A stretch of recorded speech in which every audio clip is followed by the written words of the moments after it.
Are you surprised that the government is going full steam ahead with what polls suggest is a very unpopular reform? I don't know whether I'm surprised, because that's part of the logic of the Fifth Republic, is that if you want to decide something, you have the means to pass that through, because there might be a majority to vote it. What is more surprising is politically, because the political consequences of having this legislation, unpopular legislation passed, will be really detrimental for the government forming this majority. Will also be detrimental for France, because we can assume that this will really feed social resentment that feed Rassemblement National, extreme right. And this is a very dangerous decision to pass despite the opposition. So Emmanuel Macron is the first president re-elected since they instituted term limits. So he is a lame duck president. Exactly. Does it mean that the remaining 4 years of his term will be poisoned by this, is what you're suggesting? No, because I think that if he passed it, it will be the electoral consequences on extreme right, etc. So European election and the next presidential election, in a way, Macron doesn't care, because he will not be there. He will be the last of the Democrats, if you wish, so on his side. But his parties, the party supporting him, may think twice before voting for that, because they diminish the chance to be re-elected. Hold on, that's worth repeating, Bruno Palier. You're saying Macron himself may not care. It's just his party that cares. So you're saying basically this is the decision of one man alone? I mean, that's the very spirit of the Fifth Republic. I guess you keep saying it's a constitutional monarchy or something like that. We know that. And it has been made for the executive power to have the power to decide and pass on. But now we are, close to a strong legitimacy crisis. If they have the means to pass it, and as you know, through the 49.3, they may have the opportunity to have it. But it's a very illegitimate, and this will have political consequences. Now the government has to ponder what kind of loss I prefer. I prefer to lose on that and perhaps regain on other front, or I show my strength here at the price of electoral consequences. Emmanuel Macron, for the first time in decades, ruling with a minority government. He doesn't have a majority in parliament. He promised he would reach out after the second round of those legislative elections. This is a case in point. Is he doing that? I mean, formally he's, because he's making, he's not, but the government is making a lot of concession to the right. Right, to the Conservatives. The Conservatives, the center-right party, because they need the vote for them. So they have made a lot of concession, both in the National Assembly and now in the Senate. So currently he's trying to reach out to have a majority on that. And actually the initial purpose was politically that, to prove that he's a reformist, so he's not afraid of the street, and second, that he can have majorities despite the fact that he has a minority government. So this was the political calculation at the origin of this reform, and the way it has been not prepared in a way, because they just took the usual proposal made by the center-right in Senate and say, okay, if I took your proposal, you will vote it, so it will be simple. They just forgot that the people are disagreeing with that, and they are disagreeing with having to work longer. And that's the key issue that the government missed totally, is that there is a problem with work in France.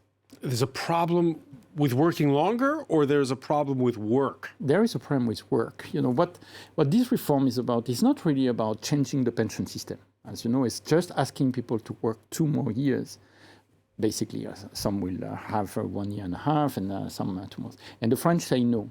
So the question is, why do the French say no? And a usual American Brit person will say, because they are lazy, we know the French.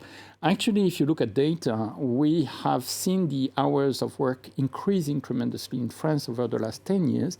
We work as long as a bit longer than the Germans, as long as the Brits, for instance. What's different is the productivity per hour, which is pretty high. What is different is the rate of burnout, which is amongst the highest in Europe. What is different is the management in France, which is still very archaic, if you wish. It's very vertical. The managers gives you objectives and you have to fulfill them. And if you fulfill them, they make even higher one. Because one of the key economic situation of France is to try to do more things with less and less people. So you have an intensification of work in France, really, and this is different from an American extensive approach to work. You work in the US much longer time, hours, but less intensely. We work less, but we work more intensely, and people are exhausted. And some people have been pushed outside the labor market at the age of 55, 57, and these people, half of the over 60, they don't understand when the government tells them you have to work more because they are already out. And the other half has to work, for the other ones, and it's very intense, and they don't want. So that's the key question. For those, so we're getting now to the crux of this reform itself. Does it make sense? And I ask the question because there had been this talk of trying to do more to help those older workers retrain or stay in the workforce. Was this done backwards? I mean, this has not really been done seriously. If you look at the discussion since the first pension reform in France, 93, there has been discussion about what is called in French pénibilité, right?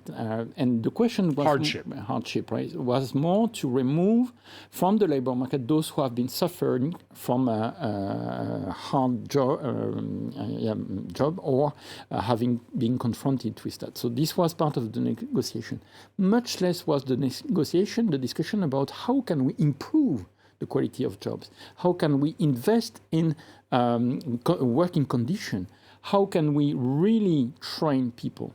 Now there are some devices to try to propose training to the elderly, but statistically, after the age of 55, if you ask your employer, can I get a training? They say, no, you're too old. And supposedly you have to work 10 more years. Why doesn't the government just then, in that case, lower payroll taxes for seniors? And therefore, those older workers, yes, they'll be getting less tax revenue from employers, but at least they're paying into the system. So that's, as you know, one of the concessions made to the Senate yesterday, actually, to create a specific contract for senior. The problem is how much you make sure that you give some money away and they are still paying to the system. And currently what has been negotiated yesterday is a rebate of 6% of the social contribution, which is not much as compared to the whole thing, which will cost a lot to the system, but not in order to make a key change. Because there will be a windfall effect in the sense that you have still some senior workers and the employers will put them on this new contract. So it will cost a lot without really measure. If you really want to be efficient, you compare with Germany, you compare with Sweden, or you compare with some American firms where they really pay for training. And sometimes you have government subsidies for paying for training, not, making the work cheaper. Right. And you wonder then, at this point in time, why the president is going full steam ahead first with raising the retirement age. Why didn't he delve into what you've just described first? After all, he has 4 years left in his mandate. Why is he in such a rush? I mean, because there is, several reasons. The first reason was that the very reason for this reform was to make savings, right? And as fast as possible. And the solution is very rapid for making savings. Indeed, instead of paying pension, you ask people to continue to work so that you don't pay the pension and you receive more contributions. So this is the fastest way to make savings. So that's what the Ministry of Finance asked the government to do, put a lot of pressure. So that this is where the rush is, because they need to rebalance account starting next year or even at the end of this year. The second thing is a miscalculation politically, saying I want to appear as a man who can reform and will not be, dissolved in a second mandate as Chirac, as Mitterrand. So I want to show that I can do that, and I will trick the center-right. And this was really a miscalculation.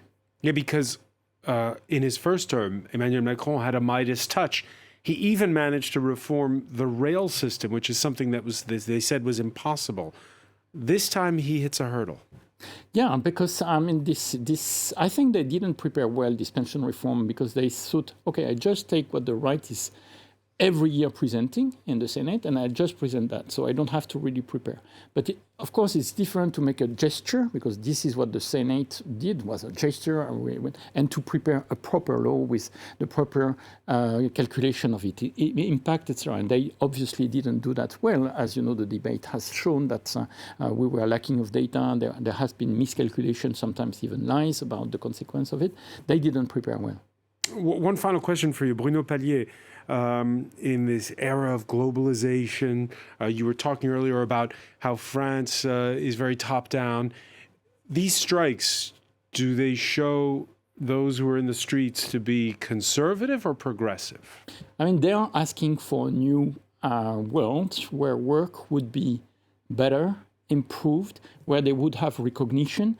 And I think that this is the base for a new compromise between employers and workers if they agree to shift from trying to make as much as possible in a reduced format towards quality, improving the quality of production, the quality of services. And for that, as we know, we need qualification of the workforce, quality of workplace, and quality of goods and produce. There is an issue out, positive out of that, a new contract between employers and employees based on quality production.